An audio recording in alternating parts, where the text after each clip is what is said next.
retrouverons pour ce 6e rendez-vous de ce confinement d'automne qui va bientôt devenir d'hiver, hein, puisque là on est mi-décembre, donc l'hiver approche. Eh bien, on commence par un salut comme d'habitude. Kida! Je le redis à chaque fois, hein, nous sommes deux, puisque 2 professeurs diplômés d'État ont le droit de s'entraîner pour maintenir leur bagage technique et pédagogique, malgré les directives, donc c'est encore possible. Donc aujourd'hui, on va travailler encore un travail technique sur... on va commencer par les stop kicks. Stop kick de base, donc l'échauffement... Comme d'habitude aussi, je ne vous le fais pas, vous le faites vous-même, mais vous le faites, ne partez pas à froid. Autre directive aussi, comme d'habitude, je vous montre une partie à 2, je vous montre aussi seul, et donc que vous soyez seul ou que vous soyez avec votre conjoint, votre conjointe, vos enfants ou autres, et dans ce cas-là, vous pouvez avoir un partenaire, même si vous n'avez pas de partenaire, eh bien vous pouvez faire ce travail seul, il n'y a pas de souci. N'hésitez pas à travailler dans le vide, ça vous fait progresser. N'hésitez pas, répétez, répétez, répétez. Alors on va commencer sur un programme de la jaune, sur attaque d'un coup de pied dans les parties à une distance très proche. Une frappe. Et toujours pareil, je scanne, je m'en vais, je montre doucement, je bloque. Coup de poing, coup de poing, coup de pied dans les parties, je scanne et je m'en vais. Je redécompose encore une fois. Donc, on est sur un travail vraiment quasiment corps à corps. Il va me donner un coup de pied dans les parties, donc je vais dévier. Quand j'ai dévié, il se retrouve légèrement décalé. Moi, je recentre de l'autre côté, coup de poing reposant. Deuxième coup de poing. Et de là... Bien sûr, l'ouverture, coup de pied dans les parties. Comme d'habitude, j'aurais pu très bien essayer de faire un coup de pied circulaire dans les parties, un coup de pied circulaire visage. C'est pas logique en termes de self-défense, c'est pas logique. Donc, sur la technique, en décomposant, donc, je fais mon blocage de la jambe avant, de l'extérieur vers l'intérieur. On est très proche. Quand j'ai reposé, directement, je donne mon coup de poing. Là, je recentre encore, toujours, je décale toujours un deuxième coup de poing. Et de là, j'ai une ouverture parfaite pour le coup de pied dans les parties. J'ai plus qu'à scanner d'un côté, de l'autre, à m'en aller. Alors, technique de stop kick dans le vide. Sur la première technique, donc, on est garde de combat. Il me fait un coup de pied dans les parties de sa jambe avant. Je dévie. Coup de poing. Coup de pied dans les parties, scan et on s'en va. On ne va pas le faire quand on le fait dans le vide pour ne pas perdre trop de temps. Je remonte, blocage, coup de poing, coup de pied dans les parties. Pour les plus gradés, on peut travailler aussi là-dessus. Donc, je remonte l'enchaînement de base. Donc, 1, 2, 3, 4. Mais on peut très bien aller sur un travail 1, 2, 3, 4. Par exemple. Donc là, on retrouve le déséquilibre de la ceinture bleue. Alors déséquilibre ou pas balayage, selon le temps, hein, s'il a pris un coup dans les parties, ça va très très facilement le faire tomber. S'il est au moment où il repose, ça va le faire tomber facilement aussi. Si ce n'est pas le cas, ça va le déséquilibrer et ça laisse une ouverture supplémentaire. Blocage jambe avant. Dès que je repose, coup de poing direct, deuxième coup de poing. De là, je peux faire, comme j'ai dit, coup de pied dans les parties. Je pourrais très bien être sur un balayage ou un déséquilibre. Ce déséquilibre, quand on le fait doucement, bien entendu, il va pas tomber. C'est dans l'instant du mouvement. Et pour ceux qui sont ceinture verte, bleue, marron, noire, c'est pas simplement savoir ce balayage, pas sur la table, pardon, ce mouvement-là, ça c'est un mouvement qui est relativement facile. De savoir faire ça, c'est relativement facile. S'il me fait un coup de pied pareil de ta jambe avant, et que je lui fais 1, je repose 2, 3, c'est relativement facile aussi. Mais en réalité, ce qui est difficile, c'est que au moment où il me fait ce coup de pied, là, c'est pouvoir faire le balayage au bon moment. Si j'attends trop longtemps, ça ne marchera pas. Si je fais la même chose, je fais ça, il repose, et après je viens, ben, c'est trop tard. C'est trop tard, même s'il ne bougeait pas, parce que là, il va être solide, et puis il aura bougé, il aura enchaîné autre chose.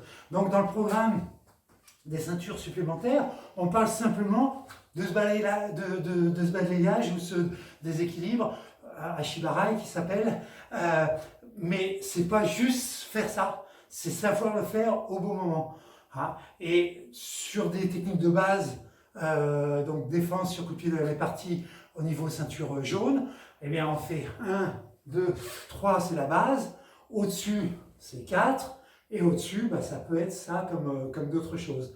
Hein, donc ça veut dire que l'éventail est quand même très large et beaucoup plus large qu'on ne le pense. Donc les gradés, pensez toujours à un petit peu plus loin, et pas simplement juste ce qui est marqué sur le papier, sur le programme. Sur une autre variante aussi, même travail, même attaque, 1, 2, 3. Et donc, là, cette variante, pareil pour les gradés, on est dans un Krav Maga soit plus type militaire ou sur un danger potentiel beaucoup plus important. Je leur montre rapidement, il est bien entendu plus pour les gradés, on va changer d'axe. Donc on est toujours proche, il fait le mouvement, je rentre, coup de poing direct, j'avance en coup de coude, j'enroule et d'ici, clé cervicale, extrêmement dangereuse, donc il faut vraiment avoir une bonne raison de la mettre en place. Maintenant, on va passer sur le programme de la ceinture orange. Au niveau du stop kick, cette fois-ci, à une distance longue. Là, on était sur une distance courte, donc c'était jambe avant sur jambe avant. Maintenant, on va être une distance longue, jambe arrière sur jambe arrière. Bien entendu, il peut y avoir l'intermédiaire, mais qui peut le plus, peut le moins. Donc, de toute façon, quand vous connaissez toutes les techniques de stop kick, après, vous pouvez les adapter en fonction des différentes distances. Donc là, on part du principe qu'on est sur une très longue distance, enfin, une longue distance en tout cas. Il m'attaque, je bloque, je remonte. Une vitesse un peu plus normale.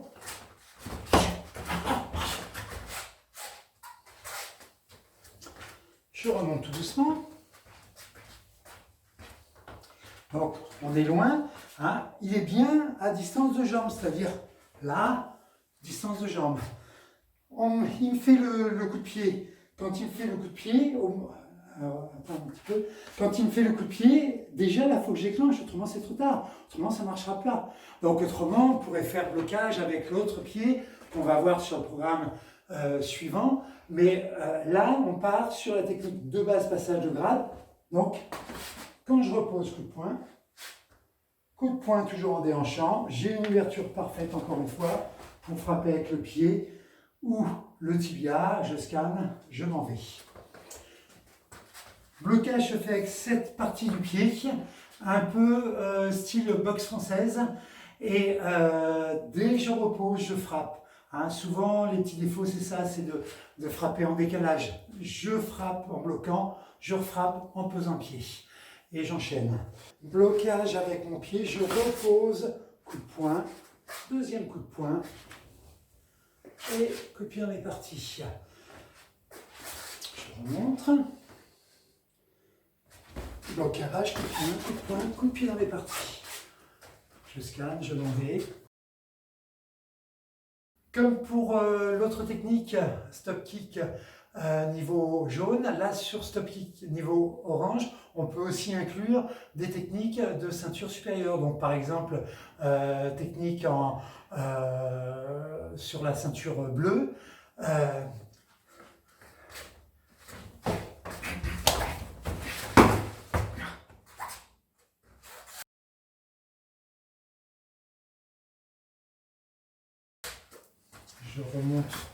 je remonte bon, une fois, mais je ne veux pas rentrer trop dans les détails pour les plus gradés. C'est un travail à faire de longue haleine. Mais bon, je remonte quand même. Donc distance longue, je bloque, je frappe coup de poing, deuxième coup de poing. Là, je fais mon coup de coude. En même temps, je passe, ce qui me permet de passer sur un osotogari. Puis, contre-attaque, je scanne, je m'en vais. Toujours la même chose en fonction des circonstances, du danger, du nombre de personnes, de plein de choses. Et tout simplement de l'entraînement personnel aussi pour faire un petit peu plus, pour s'aguerrir à des enchaînements un petit peu plus complexes et compliqués. Niveau supérieur, sur les stop kicks de profil. Donc, je suis sur le côté, il m'attaque.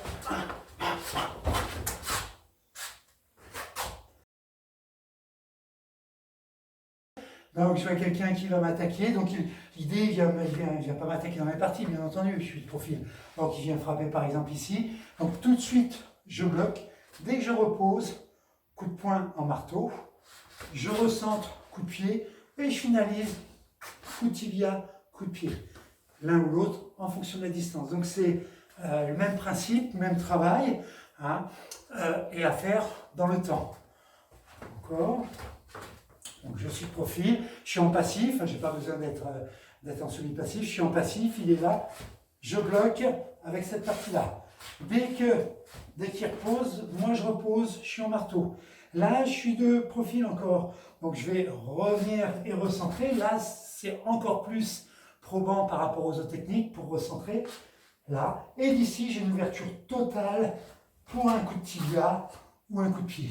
Je suis en garde passive, il m'attaque sur le côté au niveau du genou par exemple, je bloque avec ma jambe avant, je repose, coup de marteau, coup de poing, coup de pied encore dans les parties, le scanning, on s'en va, encore.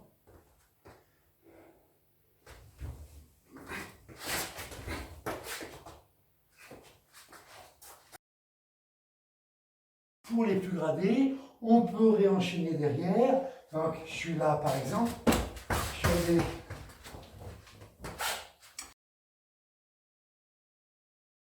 Par exemple, je peux être sur ma sortie de tout à l'heure aussi.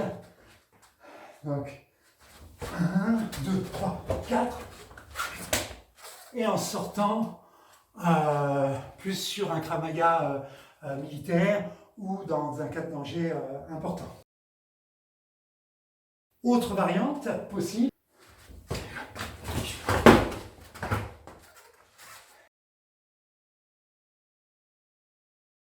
Là, en self-défense, je ne l'emploierai pas, hein, c'est un travail de gradé pour les ceintures plus élevées et pour ressentir à quel moment je peux faire mon balayage retourné. Et encore une fois, sur le programme ceinture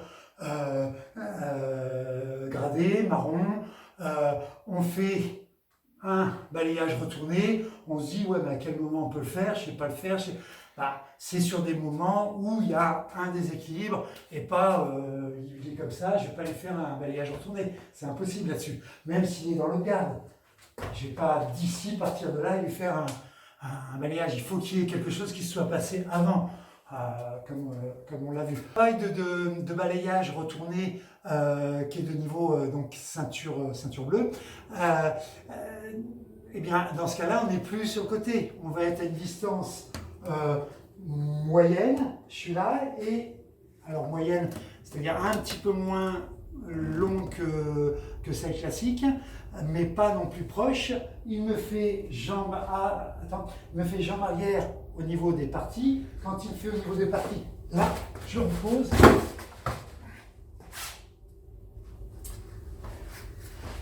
Et je ne l'emploierai pas en self-défense. C'est un travail qui peut plus, peut moins. C'est avoir les réflexes, savoir faire d'autres choses, mais c'est pour le niveau bien au-dessus. Si vous commencez à vous entraîner sur des choses comme ça, dans la rue, on vous agresse, vous allez essayer de faire un balayage retourné et puis vous allez faire n'importe quoi. Déjà, rien que l'énergie, le fait de tourner la tête que ça engendre, les risques, la glissade, donc à ne pas garder simplement, ce sont des variantes, c'est pour enrichir un petit peu votre bagage et puis donc aller un petit peu plus loin. Nous allons voir maintenant sur stop kick, donc encore un stop kick, mais sur low kick. Donc un coup de pied circulaire dans le tibia, ou dans le genou éventuellement.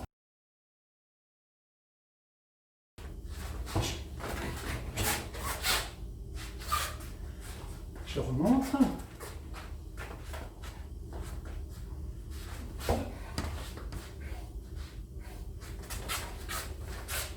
Et ça pourrait être encore ça, en cas de besoin. Je redécompose. Distance assez longue, moyenne longue on dira. Donc quand il m'attaque, je lève le genou bien haut et je bloque avec mon tibia sur son tibia. C'est mon tibia sur son tibia avec travail de hanche. Et quand je repose, direct coup de poing. Puis, deuxième coup de poing. Et de là, j'ai toujours la même autoroute pour frapper. Je monte mon genou, coup de poing, deuxième coup de poing, coup de pied dans les parties. Le scanning, on s'en va. Je le remonte. Là, on va le faire avec le scanning. Donc, 1.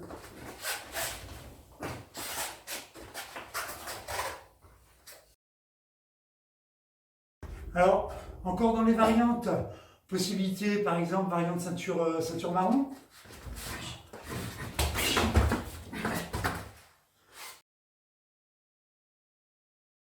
Sur le coup de genou sauté. Donc, le coup de genou sauté, on n'a pas besoin qu'il aille de le monter très très haut. Juste, je fais mon blocage, coup de poing. D'ici, je m'aide.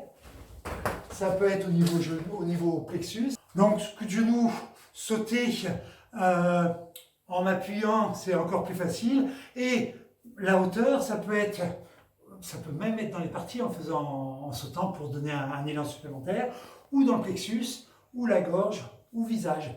Ça va dépendre de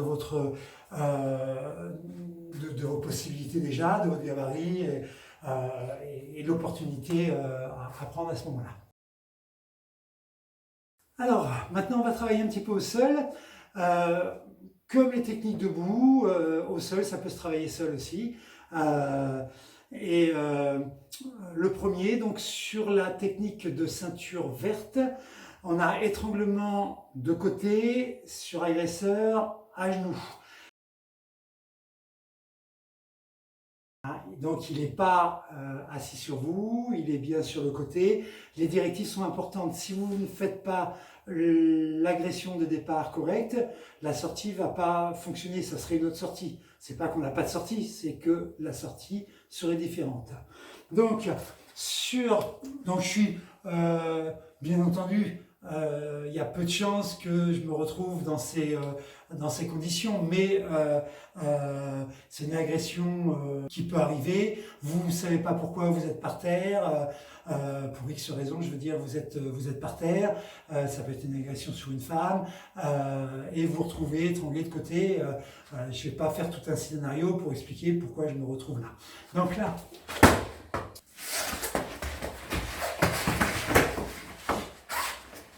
dès qu'il m'étrangle, je dégrafe, je frappe avec le bout des doigts au niveau de la gorge. Ça pourrait être, il revient normalement, ça pourrait être les doigts dans les yeux, au niveau donc des yeux. Là, au départ, c'est à la gorge. De là, je monte mon genou et je vais monter pour venir frapper. Et là, il lâche. D'ici, je peux refrapper là, qu'importe. Je passe en me relevant classiquement. Je vais scanner d'un côté, scanner de l'autre, et je m'en vais dans la direction où c'est possible. Dès qu'il va m'étrangler, je dégrafe, je frappe au niveau de la gorge, je ramène les genoux, puis un genou se lève, c'est plus difficile en allant doucement, et je vais repousser avec mes pieds. Là, j'ai une bonne ouverture, par exemple, pour frapper un coup de pied dans les parties, une fois, voire deux fois. Puis, je fais ma sortie classique. Je vais scanner d'un côté, de l'autre, et je m'en vais.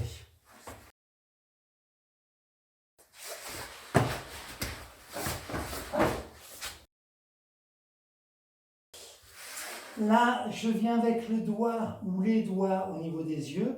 Je ramène mes pieds, je décale sur le côté et je le mets en hyperextension au niveau cervical. Et de là, j'amène un pied par-dessus. Je coince avec le deuxième. Je vais tourner avec mes hanches en appui sur son dos. Et je viens frapper au niveau du visage. Je scanne d'un côté, de l'autre, et je m'en vais.